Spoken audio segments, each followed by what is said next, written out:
Dear student, आज मैं तुम लोगों को मेंडल्स में जो प्रयोग किए उस प्रयोग से क्या निष्कर्ष निकाला उसके बारे में थोड़ा सा अध्ययन करेंगे या उसके बारे में डिस्कस करेंगे। क्या क्या जो है कि पहले हम लोग जानते हैं मोनोहाइब्रिड क्रॉस यानी एक संकर संकरण, और उसमें से क्या मेंडल ने अपना जो है निष्कर्ष निकाला, यानी जो प्रयोग किया उससे वो उन्होंने क्या पास्चुलेट्स बनाए, क्या निष्कर्ष निकाला उसकी चर्चा करेंगे।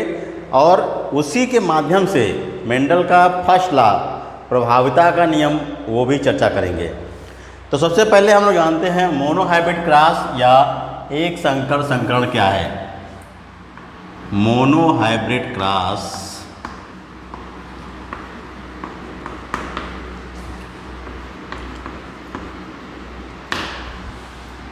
या इसी को कहते हैं एक संकर संकरण।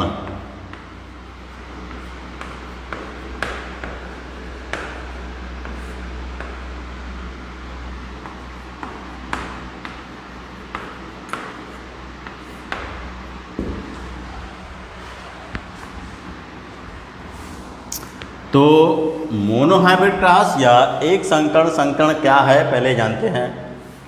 मान लो दो जो है पौधा लिया उन्होंने,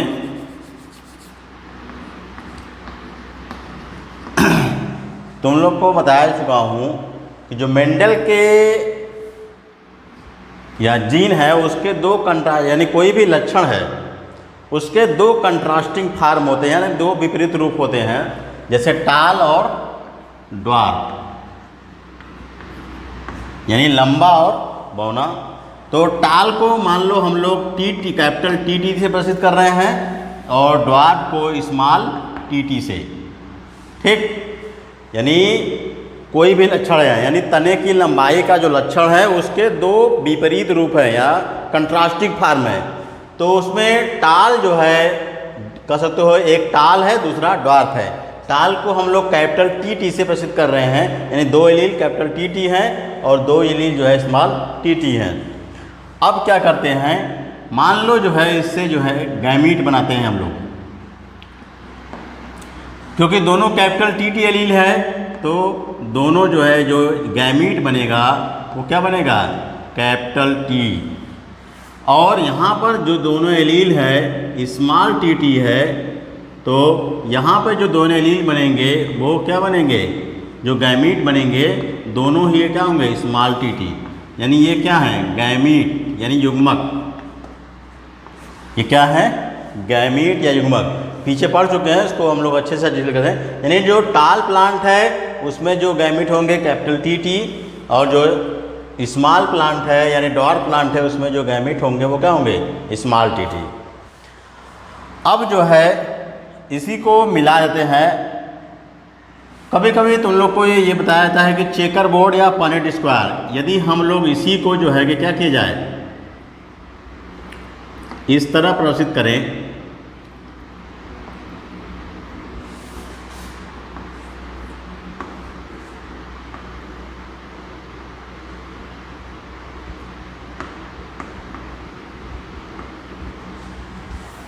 अब ये जो गैमीट यानी युग्मक हैं, चलो ये जो बना रहे हैं हम इसको बोलते हैं पनेट स्क्वायर या चेकर बोर्ड। यानी जितने गैमीट हैं या जितनी गैमीट की संभावना होती है मेल गैमीट और फीमेल गैमीट को इस तरह से जो है कि स्क्वायर में दिखाते हैं, और उसमें कितने जीनोटाइप आएंगे कितने फिनोटाइप आएंगे वो स्पष्ट रूप से दिखाई देता है। इसी को बोलते हैं पनेट स्क्वायर या चेकर बोर्ड। तो मान लो इधर टाल प्लांट का जो है कि इधर गैमीट है और उधर स्मॉल प्लांट का, इसको मान लो तुम लोग मेल गैमीट और इसको मान लो फीमेल, यानी इसको मान लिया मेल इसको फीमेल। ये क्या है, पेरेंट। ये इसको पी जनरेशन यानी पेरेंट या पी जनरेशन या P1 जनरेशन मान लो। तो इधर मान लो मेल गैमीट है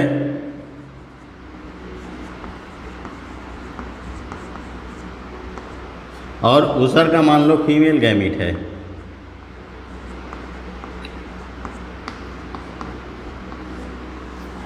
तो मेल गैमीट में क्या है, कैपिटल टी।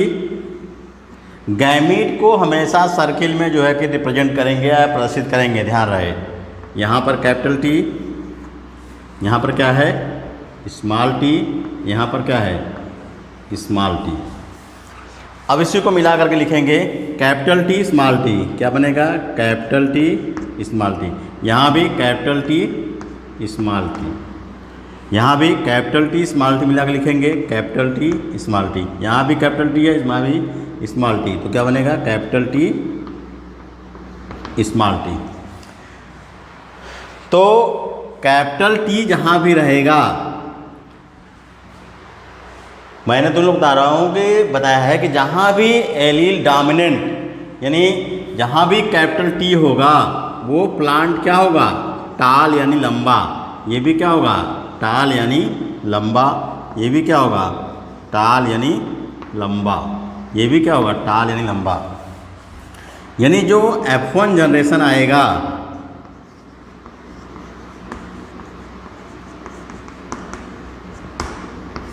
F1 जनरेशन या प्रथम पीढ़ी, उसमें सारे के सारे प्लांट जो होंगे वो क्या होंगे टाल होंगे। तो ये प्रोसेस क्या कर रहा है, टाल जो है ये डोमिनेंट कैरेक्टर है यानी प्रभावी लक्षण है, ड्वार्फ जो है कि अप्रभावी लक्षण है। तो प्रभावी एवं अप्रभावी लक्षणों के बीच अगर के संकरण कराया जाए यानी क्रॉस कराया जाए, तो प्रथम पीढ़ी में यानी F1 जनरेशन में सारे के सारे जो प्लांट आएंगे वो क्या आएंगे प्रभावी लक्षण वाले। क्यों, क्योंकि जो प्रभावी लक्षण का एलील है वो सभी में प्रेजेंट है या उपस्थित है। तो जब सभी में प्रेजेंट है तो सारे के सारे जो प्लांट आएंगे वो क्या आएंगे टाल आएंगे। तो मेंडल का जो फर्स्ट लॉ है या प्रथम नियम है लॉ ऑफ डोमिनेंट या प्रभाविता का नियम, वो यही बताता है कि यदि डोमिनेंट यानी ये क्या है डोमिनेंट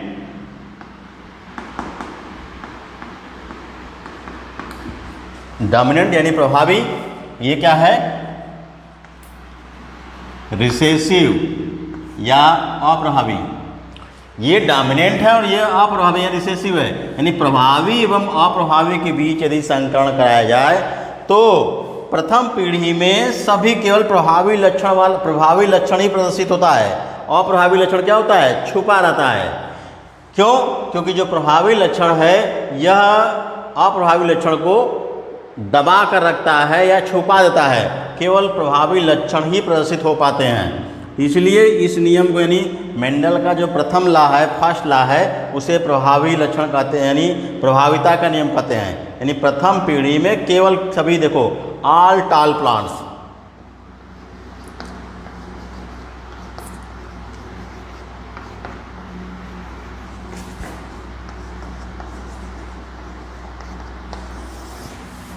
F1 जनरेशन में सारे के सारे जो है क्या हैं लंबे पौधे प्राप्त हो रहे हैं। क्योंकि जो कैपिटल टी यानी जो टाल कैरेक्टर है या जो लंबे पौधे वाले पौधे हैं वो क्या हैं प्रभावी हैं या वो प्रभावी लक्षण है। यहाँ पर एक बात और, मैंने कहा कि मोनोहाइब्रिड क्रॉस या एक संकरण क्यों करें, यानी एक ही लक्षण को लेकर के जब जो है कि संकरण कराया जाए तो उसे कहते हैं एक संकरण। यानी दो पौधे लिए गए हैं वो आपस में केवल एक लक्षण में एक दूसरे विपरीत से भिन्न है या विपरीत है। यानी इसमें केवल क्या है सारे लक्षण समान हैं लेकिन ये लंबा पौधा है और ये सारे लक्षण समान हैं लेकिन ये क्या है ड्वार्फ या बौना पौधा है।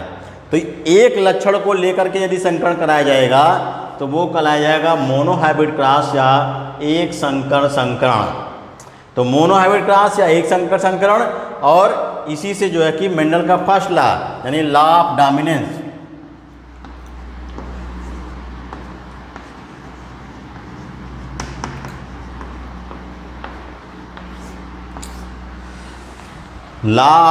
डोमिनेंस या प्रभाविता का नियम भी प्रदर्शित होता है। मैंने फिर बता रहा हूँ प्रभाविता का नियम यानी प्रभावी एवं अप्रभावी लक्षणों के बीच संकरण कराया जाए तो प्रथम पीढ़ी में केवल प्रभावी लक्षण वाले भी पौधे प्रदर्शित होंगे। यानी अप्रभावी लक्षण रहेगा तो जरूर लेकिन वो क्या रहेगा छुपा हुआ रहेगा, वो प्रदर्शित नहीं होगा। यहाँ देख सकते हो सारे के सारे प्लांट टाल हैं, क्योंकि जो टाल वाला प्लांट है वो प्रभावी लक्षण वाला है और जो ड्वार्फ वाला है अप्रभावी लक्षण वाला है।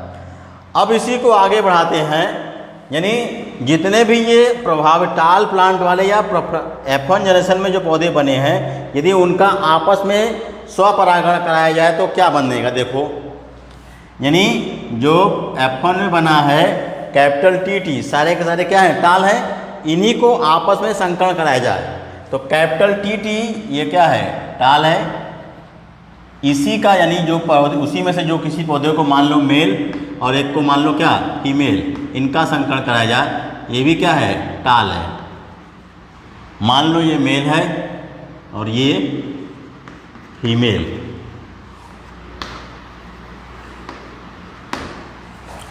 चलो देख लो, गैमीट देखते हैं। तो यहाँ पर देखो दो तरह के एलील हैं, कैपिटल T और स्मॉल t। तो कैपिटल T एलील बनेगा और स्मॉल t, दोनों तरह गैमीट बनेंगे। यहाँ भी यानी ये क्या है, heterozygous, capital T small t, तो ये भी क्या है, हेटेरोजाइगस। अब इसको जो है चेकर बोर्ड या पनेट स्क्वायर समझते हैं।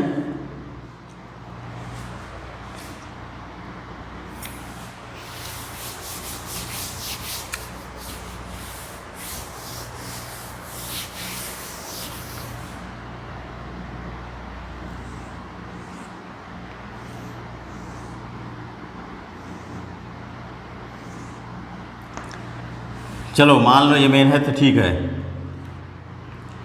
यानी इधर क्या है, मेल गैमीट यानी नर युग्मक, इधर क्या है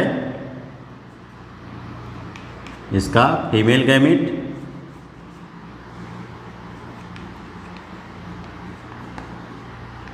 यानी मादा युग्मक। नर युग्मक में क्या है, कैपिटल T स्मॉल t। इधर भी मादा युग्मक में कैपिटल T स्मॉल t। तो क्या होगा, कैपिटल T मिला के लिखेंगे कैपिटल TT। देखो एक को कांस्टेंट मानेंगे और इसमें दो बने गैमीट है, उनको बारी बारी से मिला के लिख देंगे। ठीक है, यहीं से यहाँ पे एक को कांस्टेंट मानेंगे, दोनों को बारी बारी मिला के लिखेंगे। तो कैपिटल T, फिर देखो capital T small t, capital T small t। दूसरा फिर देखो इसमें स्मॉल t है, यहाँ ऊपर कैपिटल D है, तो सुविधा के लिए पहले कैपिटल लिखेंगे फिर स्मॉल लिखेंगे, कैपिटल T स्मॉल t, फिर यहाँ लिखेंगे दोनों स्मॉल क्या हैं, स्मॉल TT। तो देखो क्योंकि टाल जो है या कैपिटल T एलील जो है प्रभावी लक्षण को प्रदर्शित कराए, तो जहाँ कहीं भी ये प्रदर्शित होगा वो टाल को प्रदर्शित करेगा।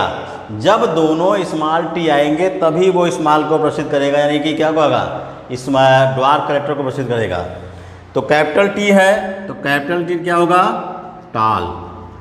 यहाँ भी कैपिटल T है तो ये क्या प्रदर्शित करेगा, टाल। यहाँ फिर क्या है, कैपिटल T और स्मॉल t, ये किसको प्रदर्शित करेगा, टाल को। यहाँ दोनों स्मॉल t है तो ये किसको प्रदर्शित करेगा, ड्वार्फ को, यानी 60 या बौने को। अब यहाँ पर हम लोग देखते हैं ये जो पीढ़ी बनेगी इसको क्या बोलेंगे, F2 जनरेशन या द्वितीय पीढ़ी, F2 जनरेशन या द्वितीय पीढ़ी। अब इस द्वितीय पीढ़ी में जो दृश्य रूप अनुपात यानी फिनोटाइप रेशियो और जीनोटाइप रेशियो क्या क्या आएगा उसको हम लोग जानते हैं, समझते हैं। फिनोटाइप रेशियो और जीनोटाइप रेशियो।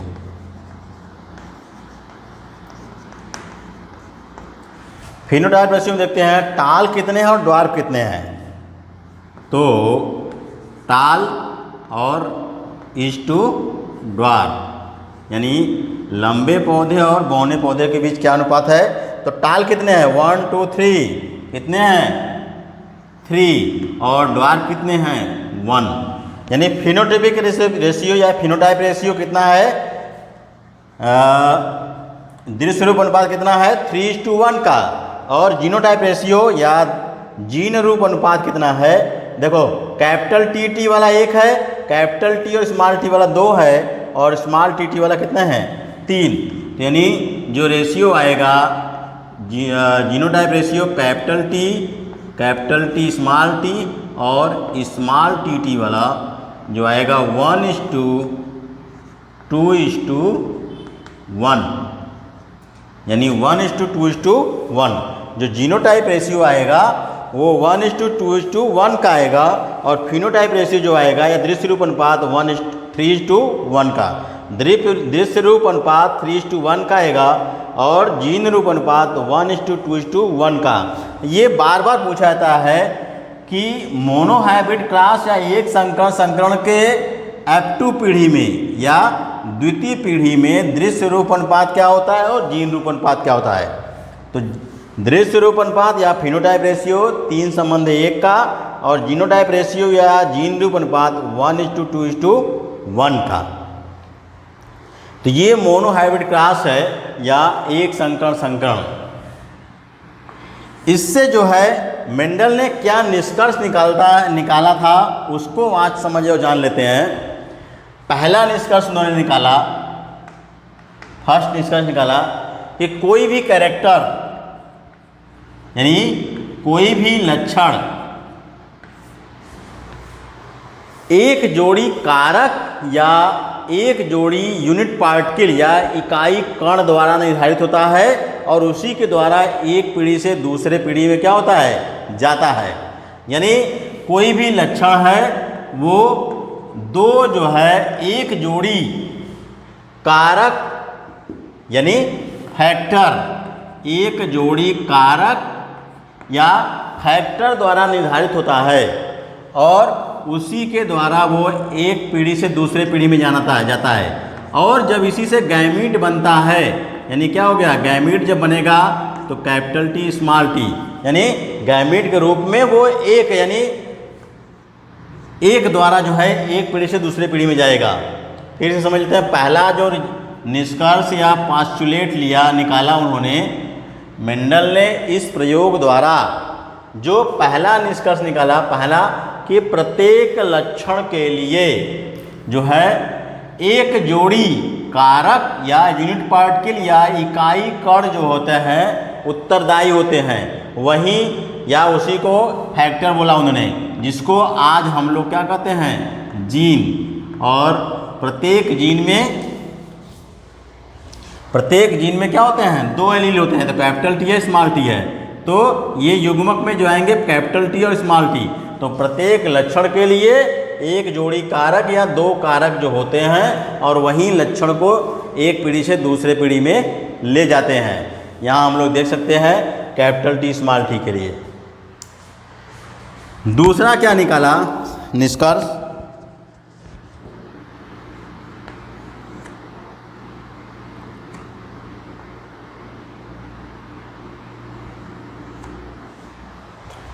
दूसरा निष्कर्ष यह निकाला कि जो गैमीट होते हैं वो प्रभावी एवं अप्रभावी के बीच में लक्षण होते हैं। यानी एक प्रभावी होता है और दूसरा क्या होता है, अप्रभावी। तो मैंने क्या कहा कि जब जो है डोमिनेंट यानी प्रभावी और ड्वार्फ अप्रभावी के बीच संकरण कराया गया, तो देखो F1 जनरेशन में यानी प्रथम पीढ़ी में सारे के सारे टाल प्लांट या लंबे पौधे प्रदर्शित हुए। तो यानी जो दो तरह के कैरेक्टर होते हैं, डोमिनेंट और रिसेसिव, डोमिनेंट और रिसेसिव यानी प्रभावी एवं अप्रभावी।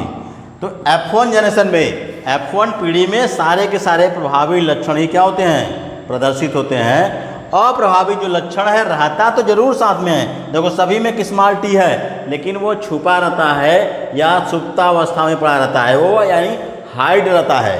तो F1 जनरेशन में जो अप्रभावी लक्षण है वो प्रदर्शित नहीं होता है। तो जो डोमिनेंट कैरेक्टर और प्रभावी लक्षण होते हैं, यानी एक होता है डोमिनेंट और एक होता है रिसेसिव। तो डोमिनेंट और रिसेसिव साथ साथ रहते हैं जरूर, लेकिन प्रथम पीढ़ी में केवल डोमिनेंट यानी प्रभावी लक्षण ही प्रदर्शित होता है, अप्रभावी लक्षण प्रदर्शित नहीं होता है। तीसरा लक्षण क्या निकाला उन्होंने कि सेग्रीगेशन यानी पृथक्करण।